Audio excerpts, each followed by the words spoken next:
Hola, mamacitas! Democrats kicked off last night's presidential primary debate with a novel strategy. They started randomly speaking in Spanish throughout the whole thing. We will examine how los Democrats got so muy estúpidos. Then my pal Jamil Jivani stops by to discuss how young men get radicalized. And finally, the mailbag. Yo soy Michael Knowles, y thiso iso el Michael Knowles Show.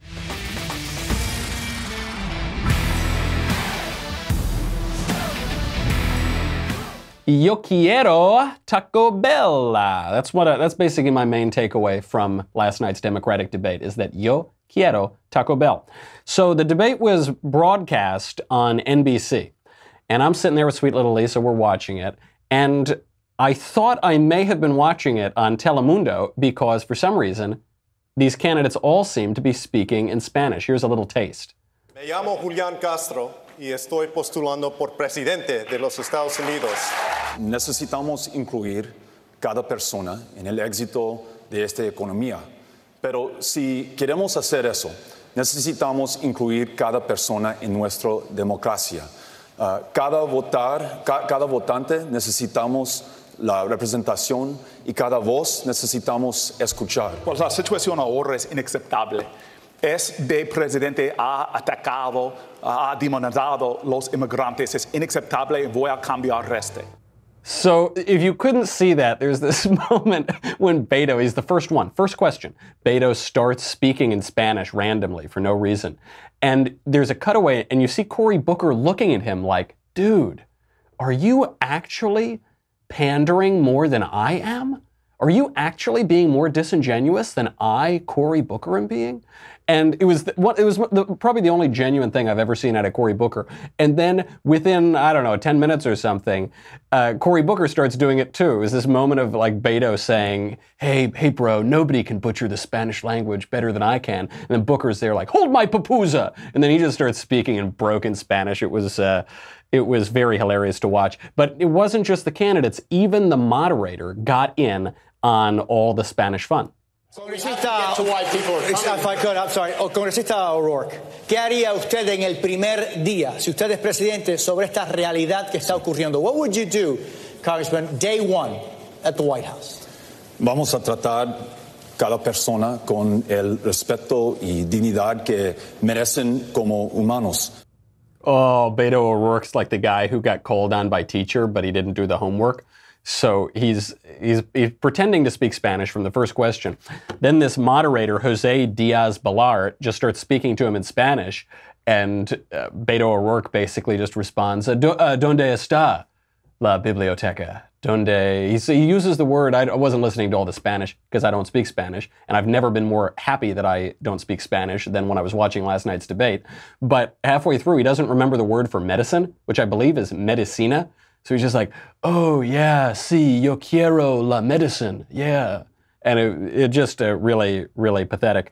This is a very bad idea. We will explain why. But first, big tech companies make gobs and gobs of cash because you and I are all giving them our data. We're doing it right now. All of us. If you got an electronic device, you're logged in somewhere, you're giving out your data. So if you want to keep giving them your data, go right ahead, that's fine. But you should know that you also can be earning money off of your own data. Not just them, you're not just giving it away for free. You can earn money with Big Token. Here's how it works. First, you download the app. You sign up for a free Big Token account. Then you complete actions to earn points. Actions can be almost anything. You answer surveys, you check into locations. So you say, okay, I'm at the pizza shop. Check in, that earns you points. You connect your social media accounts, more. Then you redeem your points for rewards like cash or gift cards, or if you're a good person, you can give your earnings to charity. But I think we know you're probably going for the mucho dinero. Then you choose which data you want to share with Big Token. So you are in control of which data are going out there. And then you get paid for it. Your data are always secure with Big Token. And the best part is you get paid. If you want to start earning money for your data, go to the App Store on Google Play.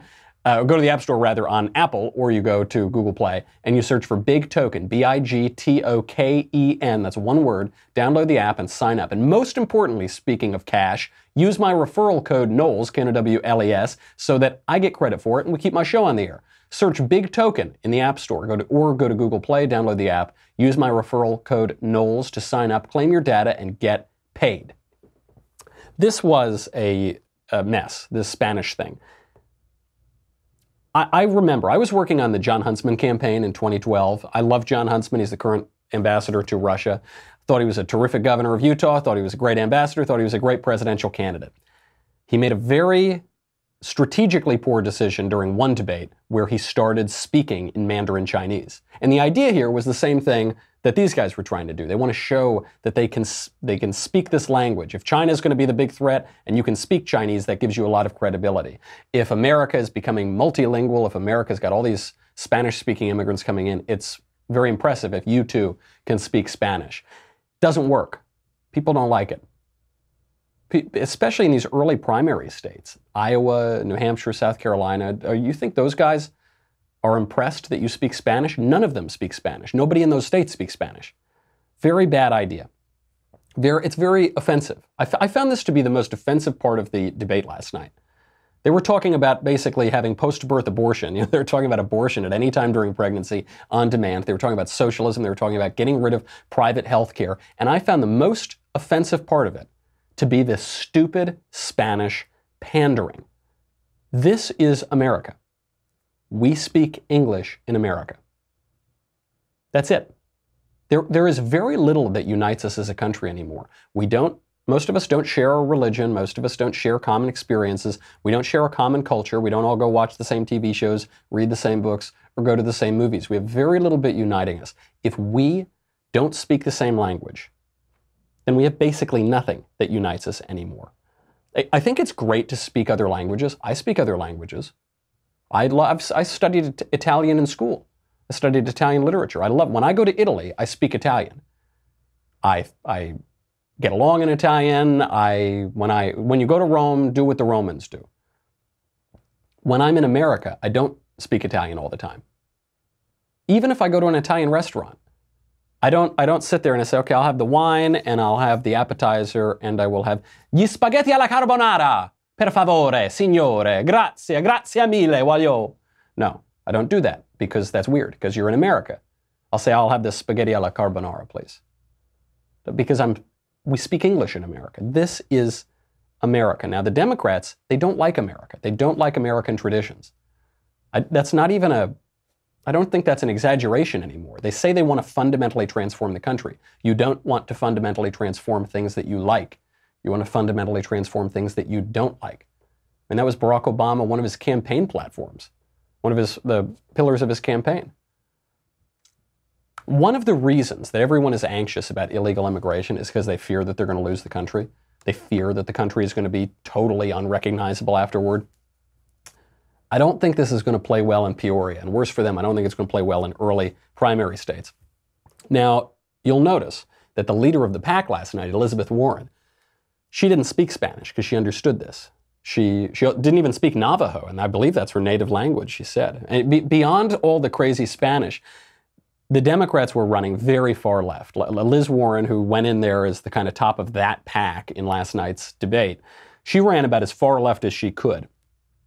She actually said she wouldn't put any limits on abortion. We'll hear that clip. We'll see how they get into the intersectional Olympics. They run even further left than that. But first, let's talk about something nice for a change, like Purple Mattress, which will feel different than anything you've ever experienced or slept on because it uses this brand new material. It's not an inner spring. It's not a memory foam exactly. It's this new material developed by a rocket scientist. It is the greatest bed I've ever slept in. You know, I tell you this all the time. I wake up in the morning. First of all, I snooze my alarm about 25 times.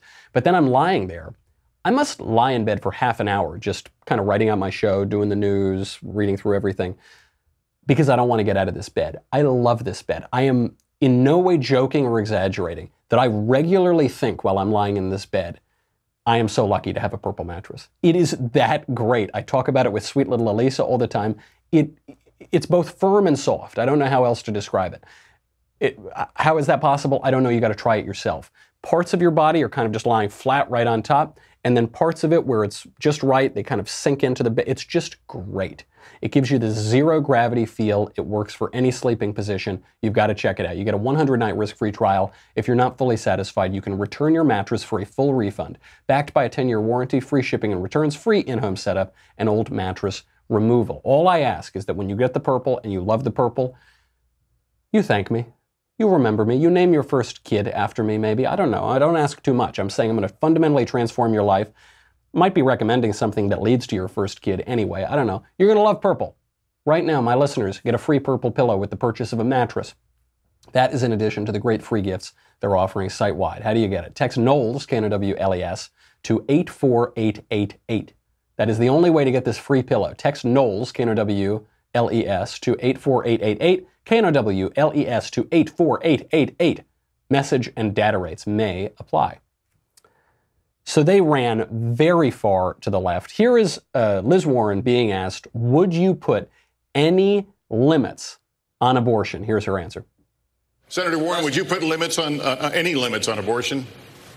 I would make certain that every woman has access to the full range of reproductive health care services, and that includes birth control, it includes abortion.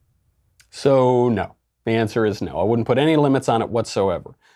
Only 6% of Americans, according to recent polls, believe there should be no limits on abortion whatsoever. 94% of Americans think there should be some limits on abortion. But no one on that stage is going to say that there should be limits on abortion. Liz Warren, who's leading that pack, she's not the top of the pack in the whole field, but of the candidates who were at that debate last night, she is polling at the top.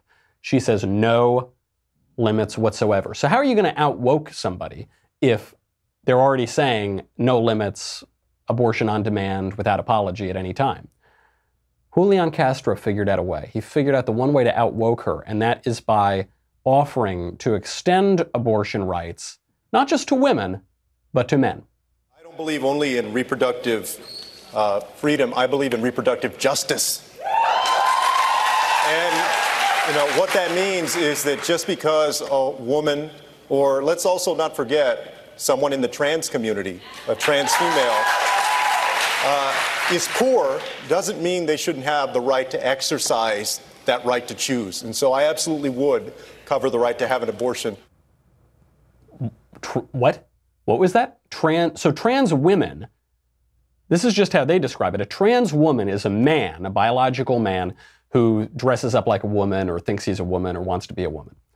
So he would extend abortion rights to biological men. That's very woke. That also, I love his euphemism. This is a new one. I've never heard of it. I wouldn't just have reproductive freedom. I'd have reproductive justice. He never describes what the difference is because they're just both completely meaningless words. But what's most ironic about reproductive justice is he's describing a way to stop reproduction by unjustly killing someone. So it's not only the opposite of reproduction, it's also the opposite of justice. It's exactly the opposite of what he's saying it is. Now, obviously, Cory Booker's not going to let Julian Castro hog all of that woke trans space. It's like, all right, you're going to speak Spanish? I'll speak Spanish. You're going to talk about trans? Okay, I'm going to one-up you. I'm going to get even woker. And Cory Booker got down to the real issues that Americans care about. The issue that's at the top of all of our minds. African-American trans Americans, finally. Look, civil rights is some place to begin, but in the African-American civil rights community, another place to focus on was to stop the lynching of African-Americans. We do not talk enough about trans Americans, especially African-American trans Americans. Everyone had just been talking about issues like immigration or the economy or war. No, we need to talk about the statistically estimated 0.036% of the population who are African-American trans Americans, because African-Americans are about 12-13% of the population. Transgender people who are confused about their gender, are 0.3% of the population. So you're about 0.036% of the population. That is how you're going to win the presidential election. I also wondered if African-American trans Americans are a contradiction in terms, because if you've got the American there, the African-American, but then the trans-American, do the Americans, therefore, because of the trans, cancel each other out? So then you're just left with trans-Africans, which I believe is Rachel Dolezal. And it is about time that our presidential candidates finally get some justice for Rachel Dolezal. My favorite candidate of the night was Tim Ryan. Who's Tim Ryan? I don't know. Do you know? No, nobody knows. Nobody still knows, even though he was at this debate. He is an Ohio congressman I take it, because I looked it up on Wikipedia afterwards. He is pathetic in the true sense. I don't mean to make fun of him. I don't mean he's pitiful. I mean he's pathetic. He evokes pathos. You really feel for the guy. You have all the feels. He is the only person on that stage who did not come across as a completely unctuous psychopath. You actually kind of felt bad for him. And unfortunately, one of the reasons you felt bad for him is because Tulsi Gabbard just absolutely destroyed his life in about 30 seconds. Here she is. You know what? You felt like she was responding. You get 30 seconds. You're a very Go. good man. Fair I enough. appreciate that. I hear what you're saying. I would just say I don't want to be engaged. I wish we were spending all this money in places that I've represented that have been completely forgotten and we were rebuilding. But the reality of it is, if the United States isn't engaged, the Taliban will grow and they will have bigger, bolder terrorist acts. We have got to have some present there. The Taliban was there long before we came in. They'll be there long before we leave. Well, we cannot keep U.S. troops deployed to Afghanistan thinking that we're going to somehow squash this Taliban that has been there, that every other country that's tried has failed. I didn't say squash them. When we weren't in there, they started flying planes into our buildings. So I'm just saying right now, the Taliban didn't attack us on 9/11. Al-Qaeda did. Well, I understand. Al-Qaeda attacked us on 9/11. I understand. That's why I and so many other people joined the military to go after Al-Qaeda, not the Taliban. The Taliban was protecting those people who were plotting against us. Okay, he got the question sort of right at the end. He said, no, the Taliban were harboring the Al-Qaeda terrorists, and we don't make a distinction between those two. But she just ate his lunch, and he didn't do anything. She pounced, and he folded. The strongest performance of the night, because Gabbard was pretty impressive. She exceeded expectations. Actually, even Booker exceeded expectations, which were already very low. But the strongest performance of the night came from Elizabeth Warren.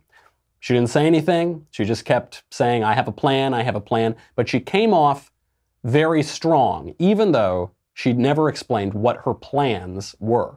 Senator Warren, I want to continue on the Mitch McConnell thing because you have a lot of ambitious plans. You have a plan for that. Okay. We talked about the Supreme Court. Do you have a plan to deal with Mitch McConnell if you don't beat him in the Senate? If he's still sitting there as the Senate Majority Leader, it's very plausible you be elected president with a Republican Senate. Do you have a plan to deal with Mitch McConnell? I do.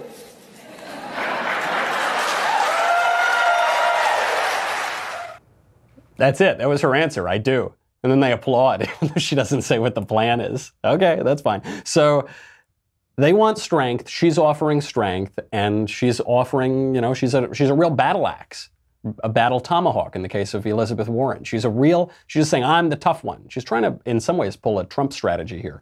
But she doesn't give a lot of specifics. This got even more ridiculous later on. She kept just using these platitudes. She kept just refusing to answer questions. Chuck Todd actually called her out on it. To treat this like the virus that's killing our children. You didn't address, do you think the federal government needs to go and figure out a way to get the guns that are already out there? What I think we need to do is we need to treat it like a serious research problem, which we have not done. Okay. Guns in the hands of a collector who's had them for decades, who's never fired them, who takes safety seriously, that's very different from guns that are sold and turned over quickly. We can't treat this as an across-the-board problem. We have to treat it like a public health emergency. That means bring data to bear, and it means make real change in this country, whether it's politically popular or not. Okay, thank you, Senator. Thank you, Senator. The question was, are you going to take away people's guns? We need to take this seriously. Yeah, I know, but are you going to take away people's guns? I'm going to take it really, really seriously. Okay, you're not going to answer. Obviously ridiculous. Whatever, she doesn't want to give it what will end up being a very divisive answer. The problem is her voice. She is shrill. That's not a woman thing. That's not a sexist thing. Tulsi Gabbard isn't shrill. Amy Klobuchar isn't shrill. Cory Booker is shrill. And Liz Warren, who's at the top of this particular pack, is very shrill. She sounds like a disingenuous wet blanket and a scold. And it's very, very grating. If she can fix her voice, she'll be the strongest candidate in the race, in the whole race. Very intelligent. She's a total killer. She's polished. She's strong. She projects strength. If she can't fix that voice, it's hard to see how people will ever come around to like her well enough to vote for her. The big takeaway here, I think, is we all think Trump can be defeated. He has weaknesses. If the economy goes south, he'll really have weaknesses. But does anyone really think he can be defeated by one of those people?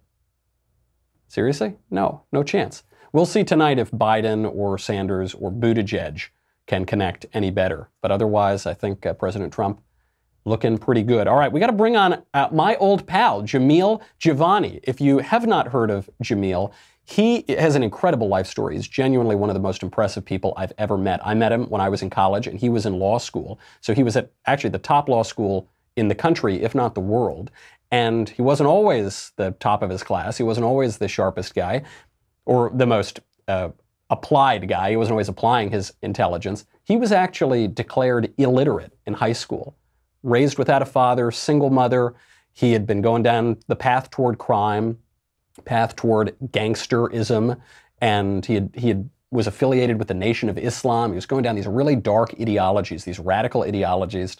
Then he turned his life around, and he became, when I was in school, he was like the big man on campus, and he went on to be the big man after campus, an activist, a lawyer, a published author, the author of an excellent new book, Why Young Men. Jamil, thanks for being here.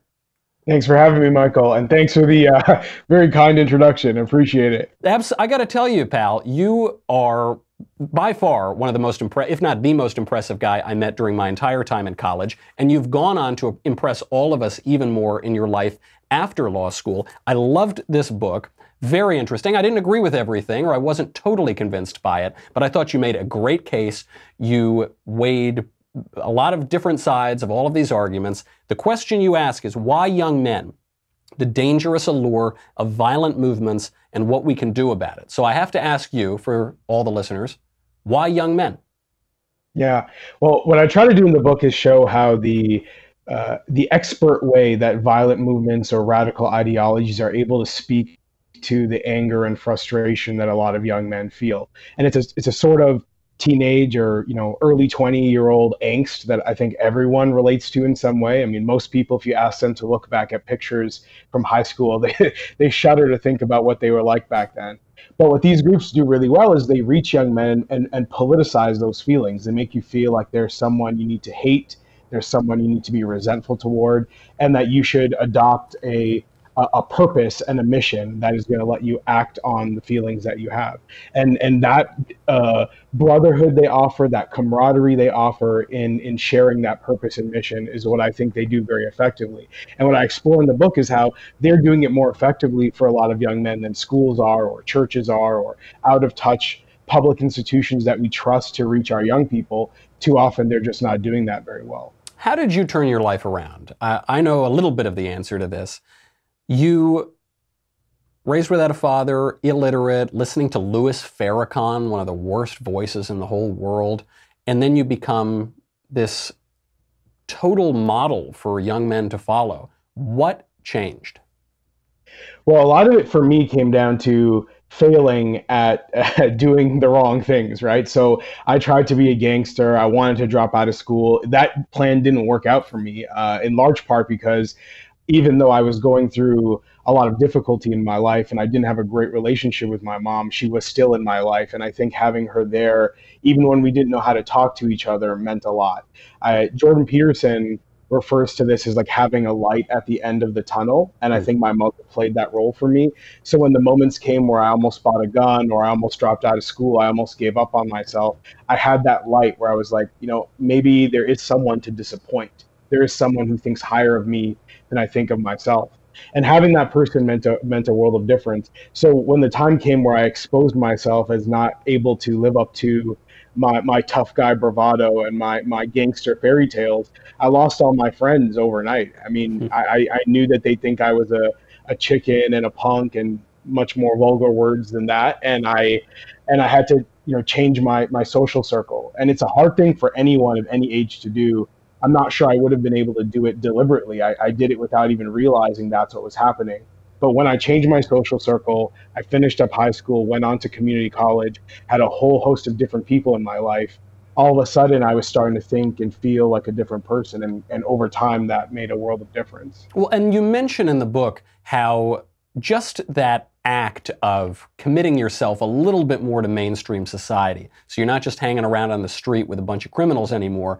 You're going to community college. You're investing yourself into the mainstream, and that leads you even more to invest yourself into the mainstream of society. How do these young men get isolated in the first place? And in a culture where we have declining religious institutions, declining civic participation, in some communities, declining fatherhood, how do we pull them back from that isolation and get them a little, even to begin to be invested in the mainstream of society? Yeah, so the different kind of violent movements I talk about, the gangs, the terror cells, the extremist networks online, what I think they share in common is an ability to communicate to young men that your frustrations are not your fault. And so whatever unhappiness and dissatisfaction you feel at home or with your school or your job, or life is not what you wish it was in some way, you're able to then see that as, quote unquote, mainstream society's fault. It's rigged against me. I'm not supposed to be successful. And that ideology is really at the core of it, because what that leads to is a certain kind of moral relativism, right? Where you can say, yes, I know I shouldn't shoot people. I know I shouldn't hate people, but for me, it's okay because my life is particularly unfair, because the deck is stacked against me in a way it isn't for other people. So I get to live by a different code of conduct. And when you start to think that way, you're really developing an antisocial compass for the world. I mean, it's even hard to see it in the moment until you get those flashes where you realize, hey, the way I look in someone else's eyes, like I look like a monster, and I didn't even realize that's what I was turning myself into. I think about it as, I use the example in the book of when I saw one of my closest friends appear in a Crime Stoppers press release, and it was just like seeing the way he was talked about and the way he was characterized. It just dawned on me, like, man, what have we become? We've become these guys who go out and fight on the street, and we treat women badly, and we're angry, and we cuss all day, and we glorify drug dealers. But it also happens in other contexts where you have like even that Charlottesville rally, the Unite the Right rally a couple of years ago, the young guys who wound up in that rally, who had their pictures taken, the UVA students and stuff, I think that was a real shocker for them when they saw what it would look like to be presented as part of that kind of a group, and they were like, oh, that's not how I thought I was coming across, right? Like it's that moment where you realize how you are perceived by others, and that moral relativism starts to break down, where I think you have those moments for transformation, and real transformation becomes possible. The argument we've been hearing from the left for a long time on how people get radicalized into ISIS or radical Islam or whatever is, like Barack Obama would say, well, it's because they don't have jobs. It's because they're poor. You need to give them economic or material opportunity, and then they won't be radicalized. And in some cases, as you show in the book, there seems to be evidence of that. In other cases, it's middle-class kids, it's rich kids, it's not, the economic forces don't explain it. What do you think is the relationship here between economic factors and cultural factors like fatherlessness and ideological factors, the actual ideology of the radical movements themselves? Which are having the biggest influences on young men? Yeah, I think a lot of young men, more than any other group of people in, kind of the human population, are driven by a desire for admiration and respect. They want to feel respected, appreciated. They want to feel strong. I think we often react very poorly to paternalism, for example. We don't like to feel people to pity us, right? And so when you're looking for that status, you're poverty is a significant barrier to that, of course. I mean, there's a way to feel alienated by your society because you're like, hey, I'm broke. I don't think I'm ever going to not be broke, and I'm mad about that. But you could think of that status as being elusive to people in a lot of other circumstances as well. I mean, you could be a middle-class kid with, like a lot of the young men who left the United Kingdom to join ISIS, for example, were university graduates. I mean, they weren't lacking for opportunity, but in their mind, because of their religion or because of their identity, they still couldn't get status in the United Kingdom. They were being held back because they were part of this persecuted minority group in the West. And so status is still something they're seeking, even though economics might not be the barrier to that status. It's the same thing I try to explain to people who use the term white privilege a lot, for example, because when I say, the reason I think a young white man might be drawn to a white nationalist organization is not very different from why a young Muslim man might be drawn to ISIS. They say, but the white guy's privileged. Why would he feel alienated in the West, right? I mean, look, his people, they have all the jobs, they have all the money, they're all the politicians, blah, blah, blah. And my answer is, well, a lot of it is actually about his own vision of what status looks like. And if he feels like he's being excluded, even though you might not think that because you're judging him based on his race, doesn't mean that that's how he feels. And understanding how he feels is really the point, because you can have all your own ideas about how people are supposed to feel because of their race or their economic status or whatever it might be. But if that's not how they see themselves, then, you know, your theory doesn't actually make a difference, right? And that's a hard message for a lot of people to accept. I think one of the things in the book I get the most pushback on, especially from more liberal or left-leaning audiences, is my desire to include white young men in the conversation. And I conclude the book even criticizing President Obama's My Brother's Keeper initiative for purposely excluding white men. Every other group of men in America was included in that initiative except for white men. And I think it was a huge mistake because there are so many more things we have in common than different. And that desire for status is what we all share, I think. Yeah, absolutely right. I think that analysis is so right. It's pretty bold of you because I know that you'll get a lot of pushback on the left for that. But it's a really compelling analysis, and I really enjoyed the book. Obviously, you are one of the sharpest guys I know, so I highly recommend everyone go out and get Why Young Men: The Dangerous Allure of Violent Movements and What We Can Do About It. It's really terrific. I read it in one sitting. I couldn't put it down, and so much of it is because of your personal story that is interwoven throughout the argument. It's just really well done, my friend. I can't wait to read your next book and see you sometime in the meantime. Where can people find you, by the way? I'm on Twitter at Jamil Jivani, also Instagram, also Facebook. I appreciate you having me on the show, Michael. It's great to reconnect, and I'm glad you enjoyed the book. Absolutely. All right, Jamil, thanks so much for coming on. I've got to say goodbye now to Facebook and YouTube. You've got to go to dailywire.com if you want to hear the mailbag. We have a ton of excellent questions, I'm sure. $10 a month, $100 for an annual membership. You get me, you get the Andrew Klavan Show, you get the Ben Shapiro Show, you get the Matt Walsh Show, you get to ask questions in the mailbag, you get Another Kingdom, you get questions back, you get everything. And you get the Leftist Tears Tumbler. Es muy delicioso.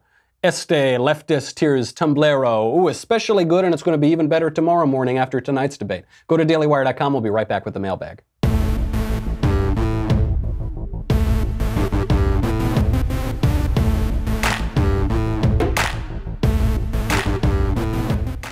All right.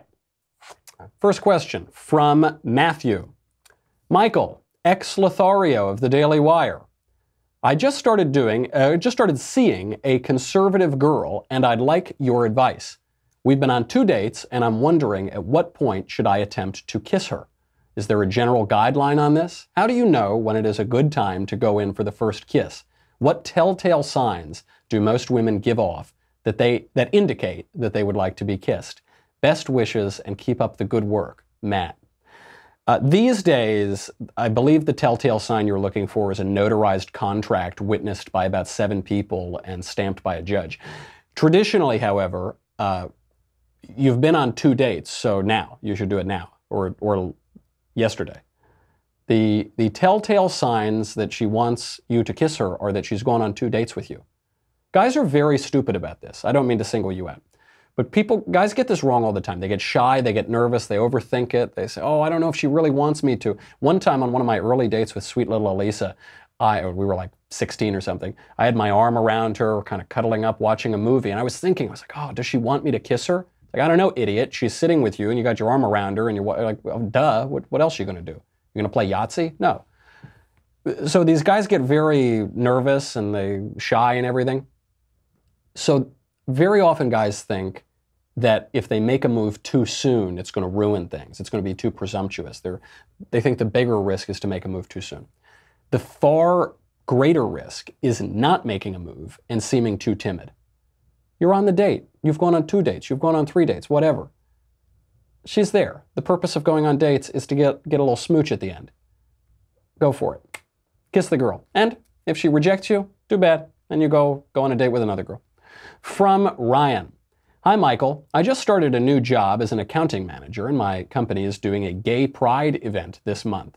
Everyone on my team has said they're going, but I do not feel comfortable celebrating something that I consider to be a sin. Should I just go and hold my tongue for appearance sake? I feel like if I don't go, I'm running the risk of offending my new team and starting unwanted religious and political conversations at work. Yeah, well, you won't be starting the unwanted political and religious conversations. Your teammates and your colleagues are starting that by inviting you to a gay pride parade. I mean, pride, forget the gay part. Pride is the deadliest sin. It's the queen of all sins. I don't celebrate pride at all, ever. Gay pride, straight pride, asexual pride. Pride is not a good thing to celebrate. So if I were you, I wouldn't go. Depends what kind of man you want to be. Are you going to be the kind of guy who is going to compromise on your morals and go celebrate something you don't want to celebrate and you think is wrong and immoral, or not? What I would do is I wouldn't stand up and make a speech, and I'm not sure exactly if you're objecting to the gay stuff or the pride stuff or both of it, but I wouldn't get up there and, like have your Westboro Baptist Church signs or something, or make some grand declaration. I would just say, oh yeah, I'm busy. What are you busy doing? Anything else? But that's what I would do. I wouldn't go. I wouldn't make a big deal about it. And you're right. They're probably going to, some of the more left-wing, aggressive people are probably going to make a big deal out of it. That's the cost of having beliefs and standing up for them. It's so inappropriate that the left does this. The right doesn't get to do this. Even forget traditional religion or Christianity, even on civic religion, even say, hey, we're going out to the 4th of July parade and we're going to shoot off fireworks and wave the American flag and sing God Bless America. You guys want to all come out? That would be a much more acceptable thing to say, right? We're all part of this American nation. We're all supposed to believe in America and love America. But if you said that at your office, you'd be brought into HR. Say, well, you can't bring politics into the office. But if people are inviting you to a gay pride parade, you almost have to go. It's almost mandatory. I would stand firm, not do it. But then you got to accept the consequences. I've had professional consequences for standing up for things. If you're unwilling or unable to make those sacrifices or hold the risk of those sacrifices, then you're in a tough spot. From Valentino. Oh, knowledgeable former future press secretary Michael Knowles. In regard to the flag burning amendment, I've been on Team Knowles until I thought about the conflict it will have with the First Amendment. Given the proposed amendment, what would be the constitutionality of flag burning in a film? Would love to have your thoughts on this, Valentino. Hashtag came for Ben, stayed for future former press secretary Knowles. Thank you. There's this proposal from Steve Daines to create an amendment to the Constitution to make it unlawful to burn a flag, the American flag, to desecrate the American flag. Right now, the First Amendment protects flag desecration, so if you pass an amendment, you no longer have that constitutional issue. I think I'm the only conservative commentator who supports the idea of this amendment, of this flag burning amendment. All the rest are saying, no, free speech, the founders would have loved to burn American flags. I see no evidence of that at all. But you bring up a great objection, which is, what if you're making a work of art where you have to burn a flag? Well, how about rape? Rape is illegal, as it should be, and yet there are rape scenes in movies. How do they do the rape scenes? They fake it. So you could easily fake burning a flag in a movie. You could, with CGI, you could easily do it. Most times people light things on fire in movies. They do it by CGI anyway. That's one way to fake it. Now, another way to fake it, because an objection to that, I guess, would be if you're even faking it, you are desecrating the flag. You are burning the flag. I don't think that's really true. If you draw an image of a flag on fire, that's not the same thing as setting a flag on fire. If you have a film that shows a flag on fire, that's not the same thing as when you were filming it actually setting the flag on fire.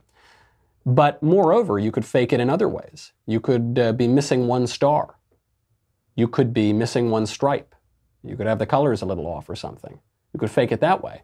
So you're actually burning something, but it's only got 49 stars. You might say, this is really trivial. This is a distinction without a difference. No, it's not. You want to, first of all, when you act, when you make a film or you do a play, you are pretending.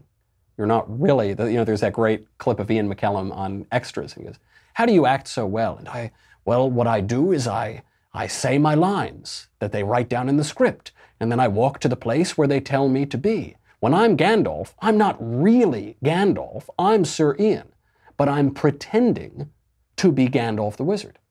That's the same thing. You could pretend to burn an American flag, which is quite different. That would be a distinction that I think wouldn't affect the quality of art at all, and also would maintain the sacred, which is the purpose of the flag-burning amendment. For a nation to thrive and have some coherence and cohesion, you need to have some sense of the sacred, some sanctity around the nation itself. And that is the purpose of an anti-flag burning or anti-flag desecration amendment. You would still be able to preserve that if you faked the burning in other ways. The other aspect of this for film is, back when we had limits on what you could film, we had committees deciding what could be censored, what could be shown, what couldn't be shown, the movies were better. You had some of the greatest movies ever made while there was censorship. Gone with the Wind, Wizard of Oz, Wuthering Heights, you could go on and on and on. Why is that? It's because constraints breed creativity. What the postmodern wacky people think is that you only get creativity when you get rid of constraints, but that's not true. It's why spoken word poetry is the death of art, slam poetry, while Shakespeare, who's writing with a ton of constraints, meter constraints, length constraints, the constraints of the sonnet, is writing the greatest poetry in the history of the English language.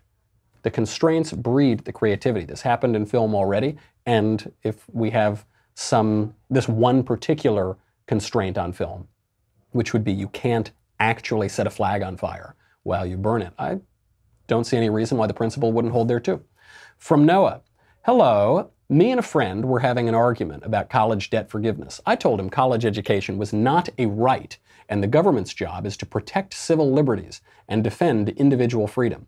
He said that inalienable rights only exist because some people came up with them and they can therefore be added to. How do I better explain the difference between commodities, luxuries, and rights guaranteed by the government? I think I understand, but come off as condescending. Thank you for everything your crew does. Great question. You're both wrong. Government does much more than just protect natural rights. We know this, right? Government tells 19-year-olds that they can't buy a pack of cigarettes. Government forces me to buy only cars that have a certain fuel efficiency standard. I might object to those sort of things, but it is certainly the case that the government can and does do much more than just protect natural rights. Now, this doesn't mean that we can't derive a sense of rights from the natural law. It doesn't mean that we just totally lose our sense of the dignity of the human person. But you kind of both have a point here. I always go back to Edmund Burke on this. Edmund Burke is the Mac Daddy godfather of modern conservative thought. He said, what is the use of discussing man's abstract right to food or medicine? The question is upon the method of procuring and administering them. There's no natural right to modern healthcare, right? If that were the case, then every human being for all of history was denied their human rights until about 100 years ago. So what does it even mean then for it to be a human right if statistically all the humans who ever lived didn't have it? It is also the case that the government could create a program to give out medical care. It could. Government does a zillion things. It could create another welfare program for medical care. Government takes over aspects of the economy. It could take over a sixth of the economy by taking over health care. Loan forgiveness. The government's already involved in loan forgiveness. The government's already involved in subsidizing loans. It's already involved in, it created this bubble in the first place, actually. And this is where you get to the real argument. The better argument for your friend is that the student loan forgiveness proposal is colossally stupid. One, the reason that we have this huge bubble is because the government was subsidizing loans in the first place. And two, we rely on debt and credit. What is debt? Why do people go into debt? They go into debt because they think that having money now is better than waiting for the money they're going to have later. They're borrowing against their future earnings potential. And in the case of college, even as expensive as it is, college graduates, the median college graduate, makes 75% more per year than the median high school graduate without a college degree. So the guy's saying, oh, if I can make 75% more per year, I'll take out $50,000 worth of loans because I'll make it back, pay it off. That's how debt works. It's great that we have a system of credit. We use credit all the time. We use credit to buy cars. We go into debt. We go into debt to buy a house. And it's how modern economies work. It's how economies grow. The minute that you forgive everyone's student debt, $1.6 trillion over 45 million people, the minute you do it, it's not just that you tinker with that system, you get it a little bit messed up, you completely destroy that system of credit. What creditor could lend out money at that point? No one has any incentive ever to pay off that debt. When I know the government's just going to come in randomly and pay off all the debt, I'm never going to make a student loan payment. The reason all those people were making student loan payments is because they didn't think the government was going to bail them out. They thought they had to take care of it. So you now have a system where the government, where the individual is never going to make their loan payments. So it's going to be much harder to get that credit in the first place. The government does few things efficiently, and whenever the government intervenes, and the more it intervenes, the crazier the unexpected secondary effects are. The more egregious, the more harmful those effects can be. And if you're forgiving 45 million loans for $1.6 trillion, when you're intervening in that education industry, the method of education, then you are giving the government control over education itself. You're destroying the instrument by which it's currently funded, and you're giving government control over that means, which means he who pays the piper calls the tune. When the government gets involved, how do things turn out? When the government gets involved in education, how do things turn out? Not very well. It's a major threat to education. It's a major power grab. That's why they want it. All right, that's our show. We got more to get to, but we'll do it next time. In the meantime, I'm Michael Knowles. This is the Michael Knowles Show. Enjoy El Secondo Debato Tonight'o. We'll have some commentary on that on Monday. See you then.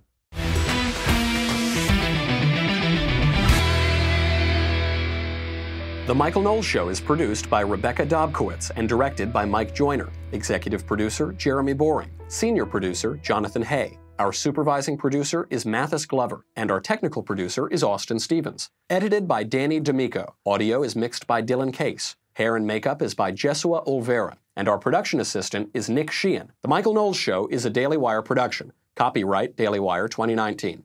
Hoy, en el show de Ben Shapiro, los demócratas explican por qué Trump debería ser presidente. Eso en Hoy, en el show de Ben Shapiro.